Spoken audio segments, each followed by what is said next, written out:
This is a completely new concept because the entire world, the culture of not just America, not just India, any country you are in, the entire culture tells us to get high scores on the SAT, to get a high score in TOEFL, to get a high score in Ielts. I'm playing with fire. I'm getting so close.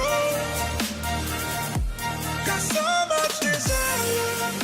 So I am never letting go. Alright, so what's up you guys? Welcome back to my YouTube channel. My name is Nan Javia. I study at a full scholarship at Texas Christian University. And in this video, this is a series of videos that I'm making to explain how I got this full scholarship and a number of other details about my scholarship. I've made 2 videos before this, so first go check those out if you have not checked those out yet. And this is the third part of that video. In this one, I'm going to talk about the full scholarship in America, which I received without submitting my SAT or TOEFL or IELTS scores. I did take the SAT. I actually mentioned about this in one of my previous videos, but I did take the SAT. I also took IELTS, but I did not submit the scores. And actually my score was not super good enough to get a full scholarship. So that's another part of this video that I'm gonna try to talk about, because I had a, drum roll please, 1220 on my SAT. Like, who gets a full scholarship with a 1200? Pretty rare, right? You probably need more than 1400. A lot of different reasons, because I was taking my SATs during my high school grade 11 and grade 12 exams. The timings didn't work. I never went to a SAT tutoring center to actually learn about the SAT. My English was not super good to like get good score on the English part. I was getting almost perfect scores on the math section of the SAT, but then the English section was kind of bad for me. But yeah, my math was super strong. I was a physics major, so my math and physics were kind of super strong. But then other than that, I also took the IELTS. I had a 7.5 on the IELTS. Again, the reading part was kind of difficult, but then listening and speaking were pretty easy for me. I'm actually a really good public speaker, so I'm able to speak, as you can see in the video. I mean, when you see my videos, would you ever imagine that I'm not good at English? My English is just good when I'm speaking or when I'm listening, but kind of like reading part, I don't like it a lot. Writing, maybe medium, I'm like okay with writing. So, alright, let's get through these points first. So I study at TCU, did not submit my SAT or IELTS. I went to a community college before going to TCU. I hope you watched the first part of this video and a lot of other videos on my channel where I explain the entire community college concept. A lot of students do not know about it, but it is the most fantastic thing that ever happened to me. If I did not know about community college, I would probably never be able to study in America, just because I did not get a full scholarship for my freshman year and I did not have the money to pay for any other private or state university. So I decided to go to community college, which is cheaper. Now, during my community college application, I had to submit my IELTS score only, not my SAT score. Alright, I did not use my SAT at all. I took the SAT twice. I think the first time I got 2100 something, and the second time I got 1200, not 21, sorry, 1200 something. And then the second time I got 1220. Community colleges done, no SAT submitted ever. And then I transferred from the community college to TCU on a full scholarship. And my transfer process, since I had more than, I think, 24 units, I had about 50 units when I transferred. No, 47, sorry. I had about 47 units when I transferred from community college to TCU. And since I had a lot of units, and I also had 2 English classes at my community college, so I did not have to submit the SAT because I had more than 24 units. I had 47 units, and I had 2 English classes at my community college, so I did not have to submit TOEFL or IELTS. I hope that makes sense. Let me repeat it. Because I had more than 24 units at my community college, I did not have to submit the SAT, and I had 2 English classes at my community college, so I did not have to submit the IELTS or TOEFL. English is one of the general education requirements at any community college or state university or public university or private university. You have to take English classes, even though if you're a math major or a physics major or a business major, you still have to take English classes. I think you have to take only 2 English classes in your entire bachelor's degree. In most cases, only 2. I took both of them at my community college. So I did not have to submit my TOEFL or Ielts, and I did not have to also take any English classes at TCU. Does that make sense? Since I need only 2, I took them at my community college. The units transferred to TCU, and since I already had those 2, I do not have to take them again. This is a completely new concept because the entire world, the culture of not just America, not just India, any country you are in, the entire culture tells us to get high scores on the SAT, to get a high score in TOEFL, to get a high score in Ielts, also the GRE or like the GMAT, whatever. I haven't taken those 2 yet because those are for master's degrees. GRE and GMAT are for master's degrees. SAT or ACT are the ones for bachelor's. I did not take the ACT. And this is not something that just happened to me. I actually genuinely believe that I am smart enough and capable enough and hardworking enough and enthusiastic enough to get a full scholarship in America.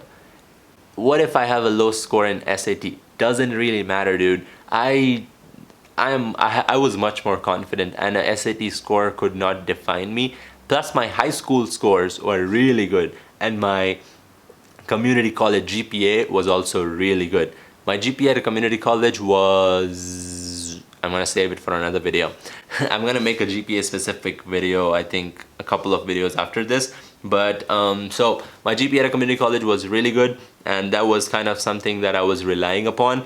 And my entire decision of being accepted for a transfer to TCU and getting the full scholarship at TCU was completely based on my community college grades. Does that make sense? Only the classes which I took at a community college. So even though if you have a low high school score, if you have low high school grades, you can still start a new life by going to a community college, trying to get high scores. Not trying, do get high scores. And believe me or not, if you're a little bit hardworking, it's definitely possible to get a high GPA more than 3.8, on a scale of 4.0. So let's see. So I kind of made my own path in America, and I believed in myself all throughout. And even, I'm not just talking about this because of this video and just because I got this scholarship. If you talk to people who have lived with me in the last 2 years when I was at a community college, if you talk to my counselors, my boss, or anybody, they will tell you how confident I was and how enthusiastic and hardworking I was. So just for the record, I also took the SAT subject tests in mathematics and physics.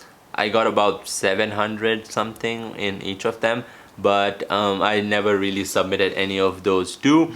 The UCs actually, just a couple of days ago I was reading an article that all the UCs in California have stopped requiring SATs. It is insane. It's a big move. I really appreciate it because I genuinely think that SATs do not define a student. If you're a student or a parent watching this video, please believe me that SATs do not kind of define you as a person. If you have a high score, amazing, all the best to you. If you have a low score, do not get motivated. I had a 1200, dude, 2 years ago. If I would have just sit back with my hands out thinking that I can never get a full scholarship with a 1200 on SAT, I would have never gotten a full scholarship. But you got to get out there, kind of like and find your own path. Do not follow others. I mean, that's one thing that I always tell our students. Don't try to follow others. I mean, it's something that worked for them. It doesn't mean that it can work for you. I mean, I'm actually telling you, don't follow me, because that's something that worked for me. I don't know if it's gonna work for you or not.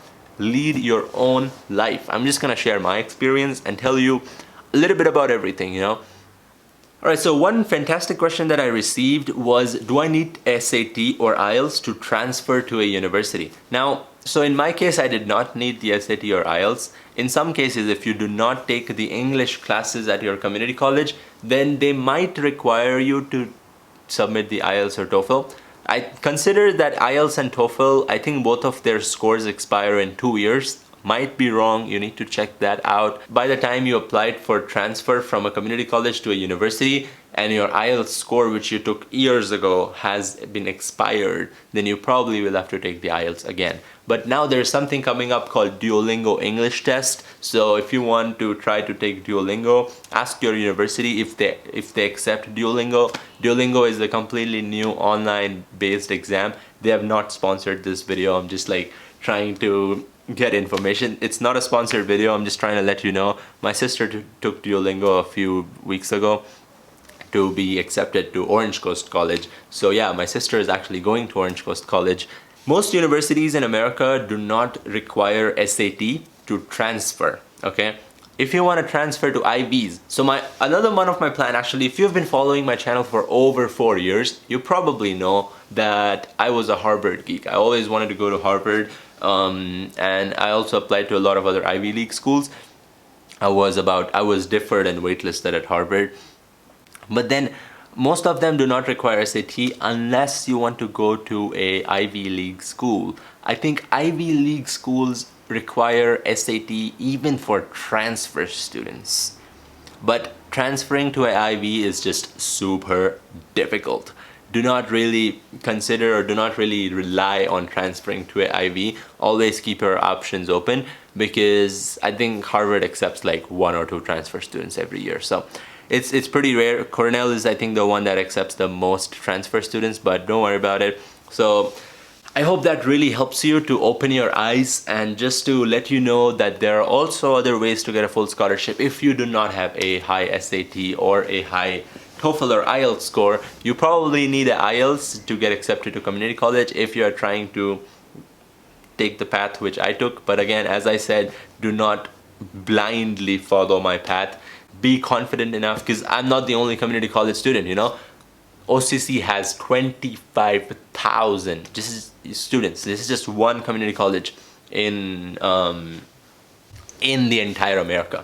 So there are thousands of students that go to community college, and obviously not all of them get a full scholarship. So if you think that you are smart enough, hardworking enough, enthusiastic enough, and you're just out there, a charismatic person, and if you think that you deserve a full scholarship, don't beg for a full scholarship.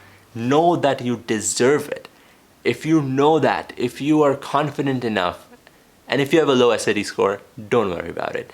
Then I would highly, highly suggest that if you want to get in touch with me, let me know. But then if you are confident enough yourself, then just go for it. Make your own path. Then just, I don't even know, just go out there and show the world what you're made of, okay? So that is pretty much the end of this video. I hope you liked it. Please leave a like button. If you leave this like button, I will also make other videos about how I can actually, how you can, the details about getting a scholarship without SAT or IELTS. The details, you know. I need, how much? 100 likes on this video, okay? 100 likes on this video, and I'm gonna make other videos about the details of getting a full scholarship. I hope you liked the video. I know it's a little bit long, but it's information, you know. I cannot help. That's all I got. If you have the time to watch it, that means that you're serious. If you have reached the end of this video, then I would say that you are determined enough to get a full scholarship. I hope you did not stop watching, then you're already not here. So if you are at this end of this video, go and check out my next video about, what's the next video? It's about the breakdown of my scholarship. So I have a 200,000 total scholarship, and then the next video is about the breakdown of my scholarship. So go watch that, and hopefully you like that too, and it helps. Don't forget to like, subscribe, comment down below, and share it to your friends, and follow me on Instagram. 5 things. All right, see you later.